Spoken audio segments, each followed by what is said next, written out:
नमस्कार, आप देख रहे हैं JK 24/7 न्यूज और मैं हूं आपके साथ पूजा शर्मा। अपना उत्तर प्रदेश के इस खास बुलेटिन में आप सभी का स्वागत है। बुलेटिन की शुरुआत करेंगे हम इस वक्त की बड़ी खबर से। दरअसल तमिलनाडु केरल दौरे पर सीएम योगी आदित्यनाथ जाएंगे। आज तमिलनाडु में सीएम योगी की 3 रैलियां होंगी। आपको बता दें कि कल केरल में जनसभाओं को संबोधित करेंगे सीएम योगी आदित्यनाथ और तमिलनाडु और केरल में 6 अप्रैल को, अगर हम चुनावों की बात करें तो तमिलनाडु और केरल में 6 अप्रैल को चुनाव होने वाले हैं। यानी 2 दिन के तमिलनाडु केरल दौरे पर होंगे सीएम योगी आदित्यनाथ। योगी आदित्यनाथ जिस तरीके से अब तमिलनाडु और केरल के दौरे पर जाएंगे, यानी चुनावों की बात होगी इस दौरान। फिलहाल आपको बता दें इस वक्त की बड़ी खबर कि आज तमिलनाडु में सीएम योगी की 3 रैलियां होंगी और कल केरल में जनसभाओं को संबोधित करते नजर आएंगे सीएम योगी आदित्यनाथ। फिलहाल जिस तरीके से सीएम योगी आदित्यनाथ लगातार रैलियां कर रहे हैं, क्योंकि चुनाव करीब आ गए हैं। यानी कि आपको चुनावों की बात बताएं तो चुनाव तमिलनाडु और केरल के जो चुनाव हैं 6 अप्रैल को होने वाले हैं। इसलिए अब सीएम योगी आदित्यनाथ तमिलनाडु के और केरल के दौरे पर जाएंगे और आज ही तमिलनाडु में सीएम योगी आदित्यनाथ 3 रैलियां करेंगे। और अगर केरल की बात की जाए तो कल केरल में सीएम योगी आदित्यनाथ जनसभाओं को संबोधित करेंगे।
फिलहाल हमारे साथ फोन लाइन पे हमारे संवाददाता अक्षत जुड़ गए। अक्षत, जिस तरीके से आज जो सीएम योगी आदित्यनाथ रैली करने वाले हैं, तो इस दौरान क्या रणनीति तय की जा रही है, क्या रणनीति तय कर ये रैली की जा रही है?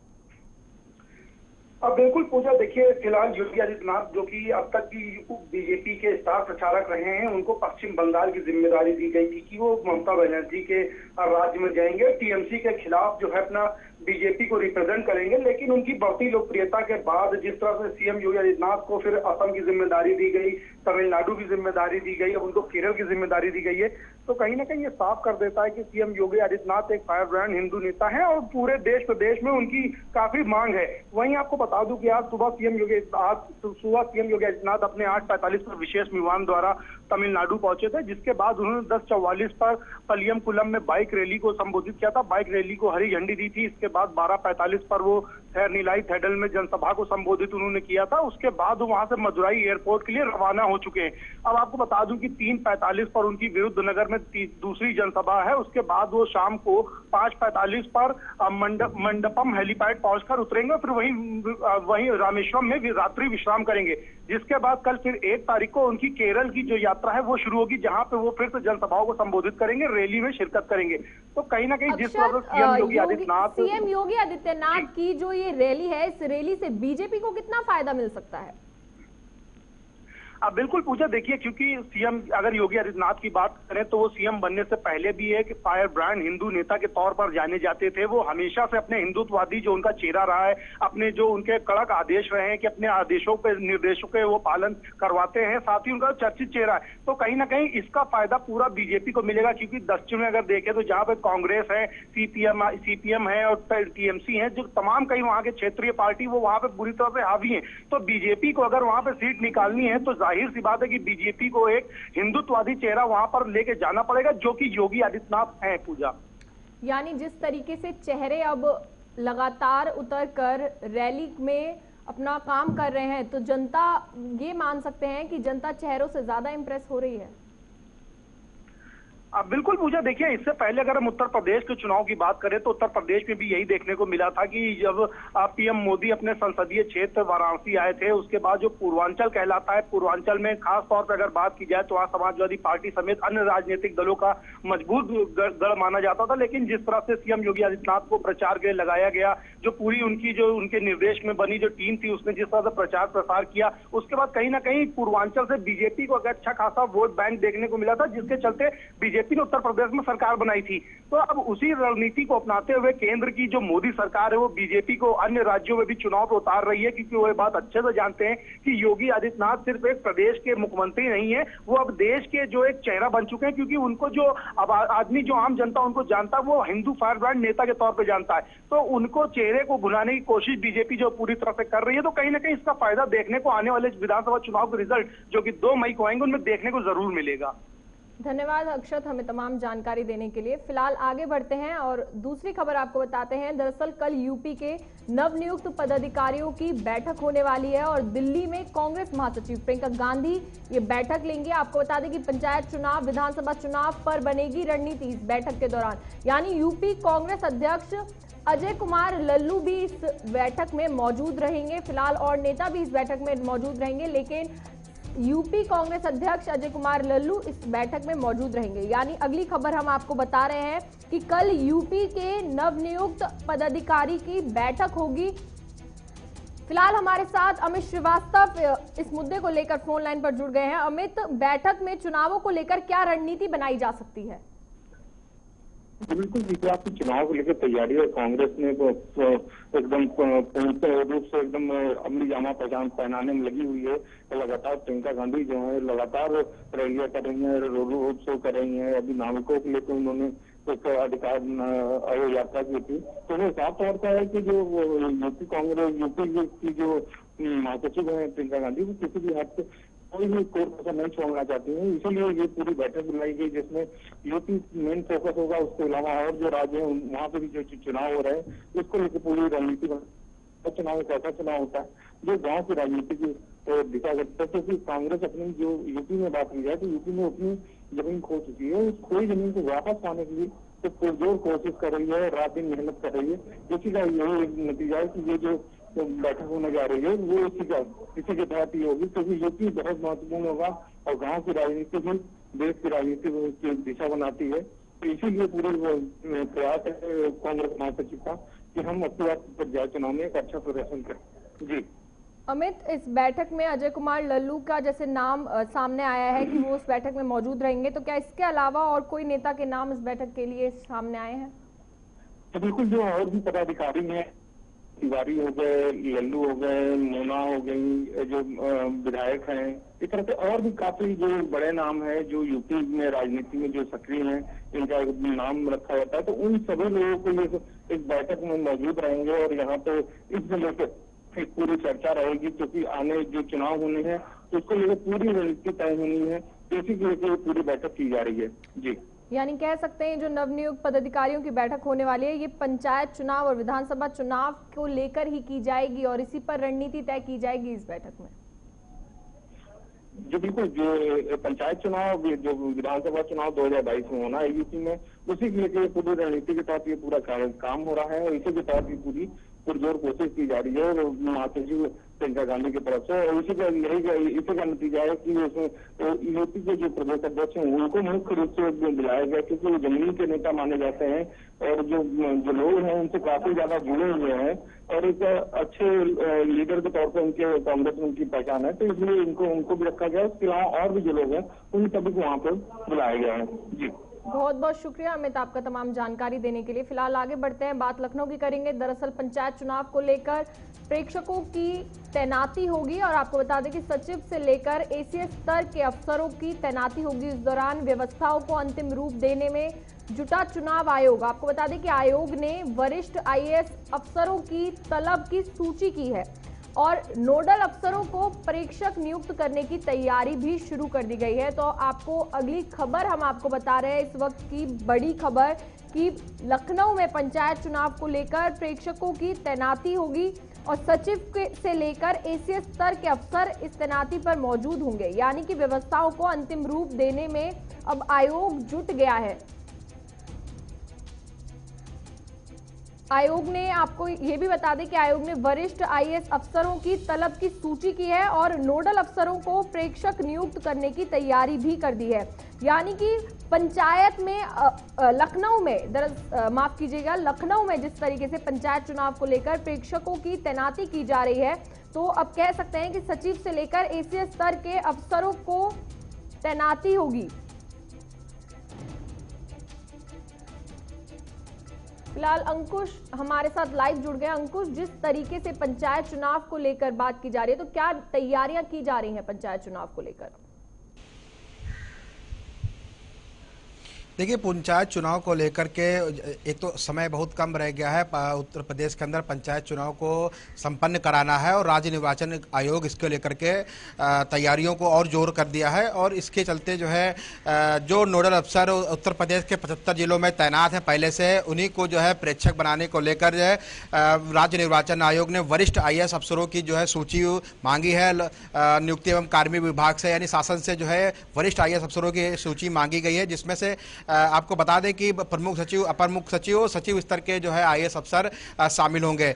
साफ तौर से एक तरफ आपको ये भी बता दें कि भारत निर्वाचन आयोग की जो ओर से जो भेजे गए हैं 5 राज्यों में जहां पे इलेक्शन चल रहे हैं, चुनाव चल रहे हैं, वहां पे जो भी आईएएस भेजे गए हैं, उनके अलावा जो आईएएस बचे हैं उनकी सूची जो है मांगी गई है। यानी कि पहले कोशिश ये रहेगी जो सीनियर आईएएस प्रमुख सचिव और अपर मुख्य सचिव लेवल के हैं उनको जो है तैनाती दी जाएगी प्रेक्षक की। अगर वो उनकी कमी पड़ेगी तब सचिव स्तर के जो आईएएस है उनको जो है नियुक्त किया जाएगा प्रेक्षक के तौर पर। और आपको ये भी बता दें कि नोडल अफसर चूंकि जो भी सरकारी कार्यक्रम होते हैं और जो सरकारी योजनाएं होती हैं उनकी निगरानी को लेकर के पहले ही से नोडल अफसर जिलों में तैनात हैं। उन्हीं अफसरों को ही जो राज्य निर्वाचन आयोग है वो प्राथमिकता दे रही है कि उन्हें ही प्रेक्षक बनाया जाए। तो कहा जा रहा है कि आने वाले इसी सप्ताह में ही उनको नियुक्त किया जा सकता है ताकि वो जल्द से जल्द जो है चुनावी तैयारियों की समीक्षा कर सकें।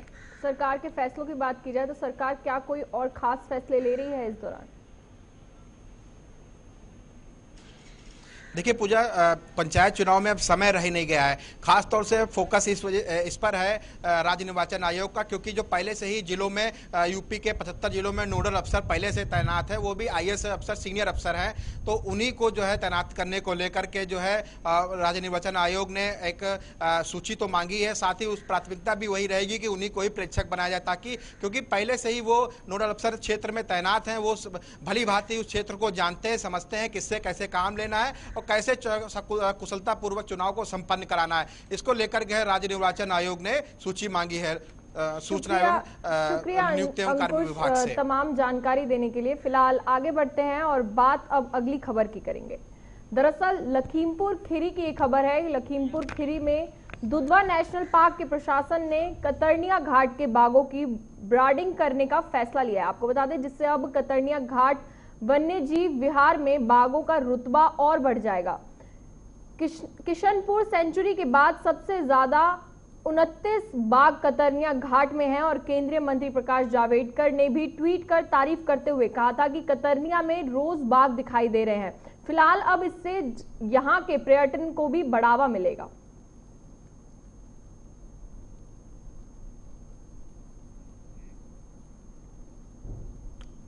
नोएडा की बात करते हैं। दरअसल नोएडा में सनसनीखेज घटना सामने आई है। जिले में 24 घंटे के अंदर एक सॉफ्टवेयर इंजीनियर समेत 7 लोगों ने सुसाइड कर लिया है। आपको बता दें कि जिले में खुदकुशी करने के इतने मामले सामने आने के बाद पुलिस सख्त हो गई है। पुलिस ने सभी मामलों की जांच शुरू कर दी है। पुलिस का कहना है कि आत्महत्या करने के ज्यादातर मामलों के कारण डिप्रेशन है।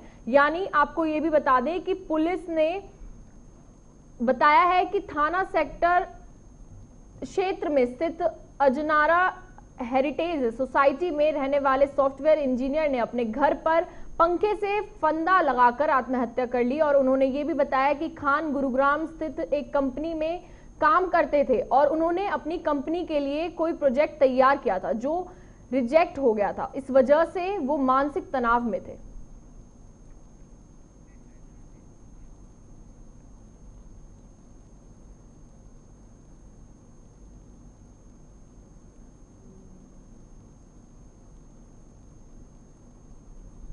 फिलहाल इसी खबर को लेकर हैदर अली हमारे साथ फोन लाइन पर जुड़ गए हैं। हैदर, जिस तरीके से सुसाइड के मामला सामने आया है, तो जैसे पुलिस कह रही है कि डिप्रेशन के कारण हो रहा है, तो क्या सच में ये कह सकते हैं कि डिप्रेशन के कारण अब इतनी ऐसे लोग ऐसे कदम उठा रहे हैं? बिल्कुल कुछ आप देखें, ये बहुत हैरान करने वाला मामला सामने आया है कि होली के जस्ट एक दिन बाद ये 7 लोग सुसाइड कर लेते हैं। और सबसे बड़ी बात यह है कि इसमें से ज्यादातर लोग युवा हैं और इनकी उम्र अभी कम है, लेकिन वजह अभी तक यही बताई जा रही है कि ये सारे लोग डिप्रेशन का शिकार थे। हालांकि किसी के पास से भी अभी तक कोई सुसाइड नोट बरामद नहीं हुआ है और पुलिस का भी यही कहना है कि जब तक सुसाइड नोट नहीं मिलता या कोई भी एंगल समझ में नहीं आता, तब तक ये कहना गलत होगा कि ये सुसाइड है या मर्डर है। हालांकि इसमें डिप्रेशन सामने आ रहा है और मेन वजह यह है, आप देखें कि जिस सॉफ्टवेयर इंजीनियर ने तबरेज ने सुसाइड की है, वो 12वीं अपने फ्लैट पे था और 12वें माले से उसने छलांग लगाई है, उसने पंखे से नहीं लटका है। इसके अलावा जो 6 जो शव बरामद हुए हैं वो पंखे से लटके हुए थे, लेकिन एक जो इंजीनियर का शव था वो छलांग लगाई है उसने 12वें माले से। और वजह ये निकलकर सामने आई है कि जिस कंपनी के लिए उसने प्रोजेक्ट तैयार किए थे, उस कंपनी को वो प्रोजेक्ट पसंद नहीं आया और उसकी वजह से वो डिप्रेशन में गया और उसने ये कदम उठाया। वो दिल्ली के जामिया नगर में रहता था, यहाँ उसका फ्लैट था और वो अपने फ्लैट पर आके उसने सुसाइड किया है। और पुलिस हालांकि इन सभी अब मामलों के तरफ से कोई भी, पुलिस का कहना है कि अभी तक कहीं से भी हमारे पास शिकायत नहीं आई है। हालांकि जो पुलिस की अपनी तफ्तीश होती है वो उसने शुरू कर दी, कार्रवाई शुरू कर दी, लेकिन अभी भी किसी पेरेंट्स की तरफ से कोई शिकायत दर्ज नहीं कराई गई है।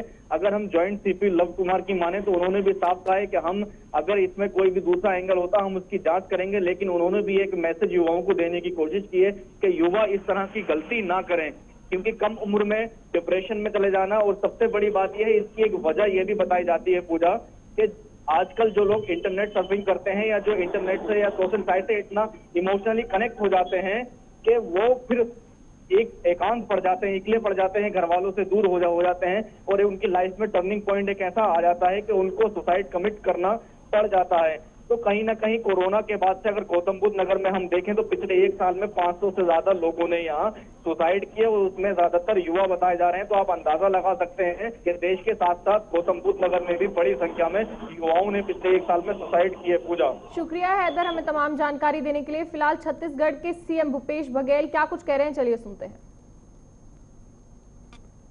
प्रदीप मांझी दंगोड़िया और अनवर हुसैन दंगोड़िया, मंच में उपस्थित सभी हमारे साथीगण, उपस्थित भाइयों बहनों युवा साथियों, प्यारे बच्चों और सभी पत्रकार साथीगण, प्रथम चरण का चुनाव संपन्न हो चुका है। 43 विधानसभा में मतदान का काम पूरा हो चुका है। अपर असम के मतदाताओं ने का फैसला ईवीएम मशीन में बंद हो गया है। वहां के लोगों ने फैसला दे दिया है, भारतीय जनता पार्टी का सुपड़ा साफ हो गया है।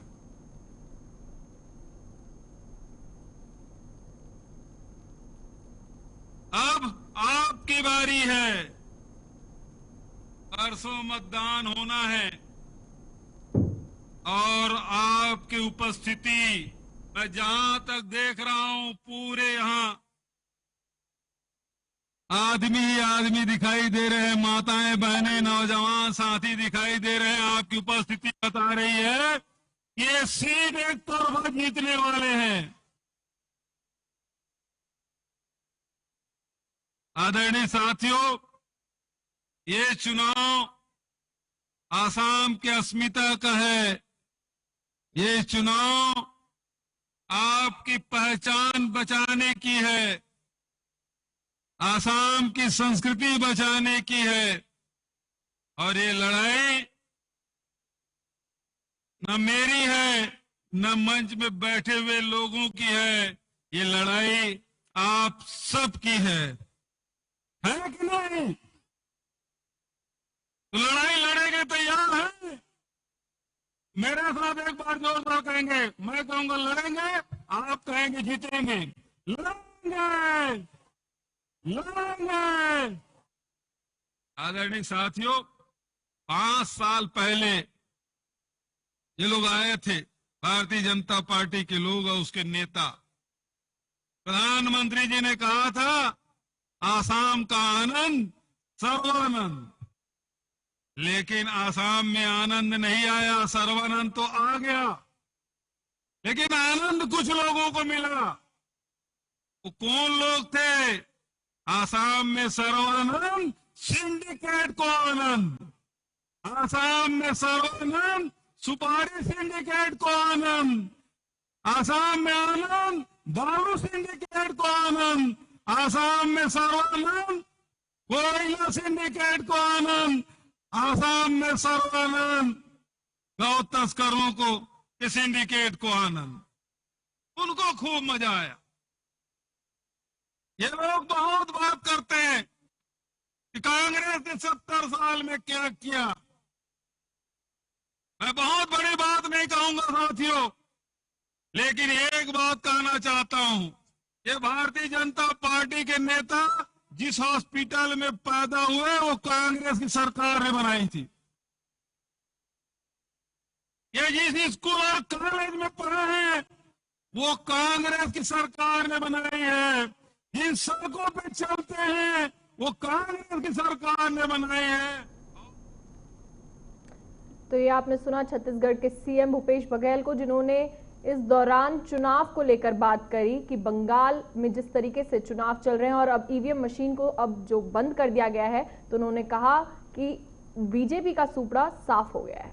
तो अब आगे बढ़ते हैं और बात करेंगे आगरा की। दरअसल ताज नगरी आगरा के थाना एतमादपुर क्षेत्र से पत्नी को मायके ले जा रहे दंपति को 3 युवकों ने रास्ते में रोक लिया। आपको बता दें कि उन्हें जंगल में ले जाकर मारपीट की और महिला के साथ गैंगरेप करने के साथ लूटपाट की। पुलिस ने 2 नामजद और एक अज्ञात के खिलाफ गैंगरेप का मुकदमा भी दर्ज किया है। सर, ये जो एतमादपुर क्षेत्र में घटना हुई है, इसकी क्या घटना है सर? ये थाना क्षेत्र एतमादपुर में झरना नाला के पास से एक सूचना मिली है। इसमें एक लड़की के साथ 3 लड़कों द्वारा सामूहिक दुष्कर्म की सूचना प्राप्त हुई है। इसमें पीड़िता द्वारा तहरीर प्राप्त कर ली गई है। पीड़िता की तहरीर पर मुकदमा पंजीकृत कराया जा रहा है। पीड़िता का मेडिकल परीक्षण कराया जा रहा है। मेडिकल परीक्षण के उपरांत सीआरपीसी 164 के बयान लिए जाएंगे और आगे की विधिक कार्रवाई।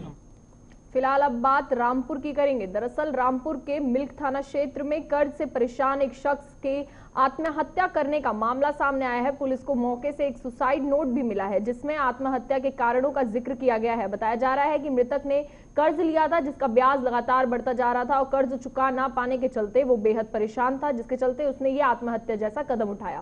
फिलहाल पुलिस मामले की जांच में अभी भी जुटी हुई है। दुकान पर आगे उल्टा सीधा पक के जाते, इतने तोड़ने चौड़ने पे ब्याज पे पैसा दे रखा था, बहुत परेशान कर रखा था सबको। मकान भी नाम पे करवा रखा था अपना, खूब गाली देते। 10% पे, बहुत 7-10% पे ब्याज पे ले रखा था पैसा, घर आके दुखी करते थे सब। कब से ये हो रहा है? वो तो बहुत दिन से रहा है ये बात, मगर ये हमारे तेज नहीं है, बिल्कुल नहीं दे। दोनों भाई ये बिल्कुल लेते नहीं थे कि चलो दे देंगे। बहुत असल से ज्यादा ब्याज हो गया था इकट्ठा उन लोगों के। बहुत ही प्रेशर बना रखा था, बहुत ही प्रेशर बना रखा। असल से ज्यादा ब्याज पहुंच चुका है। कौन कौन लोग हैं जो आपको एक तो बुड्ढी है और एक कोई सुरेश है। ये 2 जने क्या कहते थे ये लोग? ये लोग फोन करते थे सब और खूब उल्टी सीधी सुनाते। 11 बजे फोन आता था सुरेश जो है उनका। तो क्षेत्र की एक महिला ने थाने पर तहरीर दी कि कल उसके घर पर 4 लोग आए थे और उसके पति पर उधार वापस करने के लिए दबाव बना रहे थे और उधार ना वापस करने पर जान से मारने की धमकी भी देकर गए थे। इन्हीं से परेशान होकर उसके पति ने आत्महत्या कर ली है। उसकी तहरीर पर मुकदमा पंजीकृत कर लिया गया है। जो मृत व्यक्ति हैं उसके जेब से एक सुसाइड नोट भी बरामद हुआ है। शीघ्र ही इन चारों। फिलहाल अब बात मथुरा के वृंदावन की करेंगे। दरअसल वृंदावन में पुलिस और राष्ट्रीय स्वयंसेवक के कार्यकर्ताओं में हुए झगड़े का संज्ञान बड़े अधिकारी भी ले रहे हैं। आपको बता दें कि इसी के चलते आगरा जोन के आईजी नवीन अरोड़ा थाना वृंदावन कोतवाली पहुंचे, जहां पर उन्होंने आरएसएस कार्यकर्ताओं और पुलिस के बीच हुए झगड़े का संज्ञान लिया और साथ ही झगड़े के बनाए गए वीडियो फुटेज भी देखे। वहीं उन्होंने मथुरा के वरिष्ठ पुलिस अधीक्षक डॉक्टर गौरव ग्रोवर, पुलिस अधीक्षक एमपी सिंह और कई अन्य अधिकारियों के साथ चर्चा की। साथ ही उन्होंने आरएसएस कार्यकर्ताओं की ओर से बताए गए आरोपी पुलिस कर्मियों से भी बात की है। होली का कभी अनुभव नहीं रहा। और दूसरी चीज, बाकी चूंकि बरसाने की फूल वाली लठ वाली सारी होलियां हो चुकी थी, तो रंगा एक होली ऐसी थी जिस समय लैंड ऑर्डर के लिए भी वो देखना उचित था और आखिरी बड़ा प्रोग्राम भी था। उसके बाद चूंकि वृंदावन में ये घटना हुई थी, तो नेचुरली इसके एक हल्की फुल्की जानकारी के लिए भी यहाँ आए हैं। उनके एसएसपी साहब से बात हुई है, कुछ लोगों से भी बात हुई जो इससे जुड़े हुए थे, कुछ वीडियो फुटेजेस वगैरह भी देखे हैं। तो जो भी जांच हो रही है वो एसएसपी और डीएम साहब कर रहे हैं और जिम्मेदार अधिकारी हैं दोनों, सही डायरेक्शन में जांच भी हो रही है।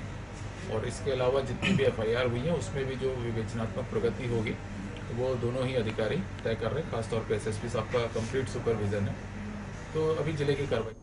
फिलहाल अब हम कोरोना की बात करेंगे जो कानपुर से जुड़ी हुई है। दरअसल कोरोना की दूसरी लहर का संकट अब उत्तर प्रदेश में भी देखने को मिल रहा है। कानपुर जिले में राजकीय बालिका संरक्षक गृह में भी अब कोरोना ने अपनी दस्तक दे दी है, क्योंकि कानपुर की जनता ने लॉकडाउन समाप्त होने के साथ उससे जुड़ी हर सावधानियों को भी समाप्त कर दिया था, जिसके नतीजे के तौर पर एक बार फिर कोरोना मरीजों की संख्या में बढ़ोतरी होती दिखाई दे रही है। दरअसल कानपुर महानगर में राजकीय बाल गृह में 2 महिलाएं कोरोना पॉजिटिव पाई गईं, जिसके बाद हड़कंप मच गया। फिलहाल कोरोना मरीजों को आइसोलेट करके स्वास्थ्य विभाग की टीम इलाज करने में जुट गई है। देखिए, ऐसा है कि पूरा आपने देखा कि हमने 188 सैंपलिंग यहाँ कराया था 27 तारीख को। उनके रिजल्ट आए, जो बच्चियां यहाँ पर पॉजिटिव आई हैं उनको मैं स्वयं देखने आया हुआ था। उनको किसी में कोई सिम्टम्स नहीं है, बुखार नहीं है, उनको खांसी नहीं है, अन्य नहीं है। हमारी पूरी मेडिकल की आरआरटी टीम आई थी। आरआरटी के इंचार्ज हमारे additional CMO doctor S L Verma सामने खड़े हैं, ये स्वयं देख गए थे। मैं भी स्वयं देखने आया कि यहाँ जो आइसोलेशन किया गया है किसी तरह की ऐसी कोई समस्या ना हो। मैं आइसोलेशन से पूरी तरह संतुष्ट हूँ। सारे मैं बच्चों को देख लिया हूँ, उनकी स्वास्थ्य से भी अभी संतुष्ट हूँ। दवाएं यहाँ पर पूरी मात्रा में रखवा दी गई हैं। यहाँ के नर्स को पूरा समझा दिया गया है। Ivermectin, azithromycin, vitamin B complex, paracetamol, zinc, vitamin C, सारी चीज़ें पर्याप्त मात्रा में रख दी गई हैं। और इनको बाकी लोग का भी जो टेस्ट करना था 100% यहाँ का RT-PCR करा दिया गया। फिलहाल यूपी के इस खास बुलेटिन में उम्मीद करते हैं हमने आपको तमाम यूपी की बड़ी खबरें बताई होंगी। तो चलिए आज के इस अपना उत्तर प्रदेश के बुलेटिन में इतना ही। अब हमें दीजिए इजाजत। नमस्कार। खबरों से अपडेट रहने के लिए JQ24/7 न्यूज के YouTube चैनल को आज ही सब्सक्राइब करें और हमारे Facebook पेज को भी अभी फॉलो करें।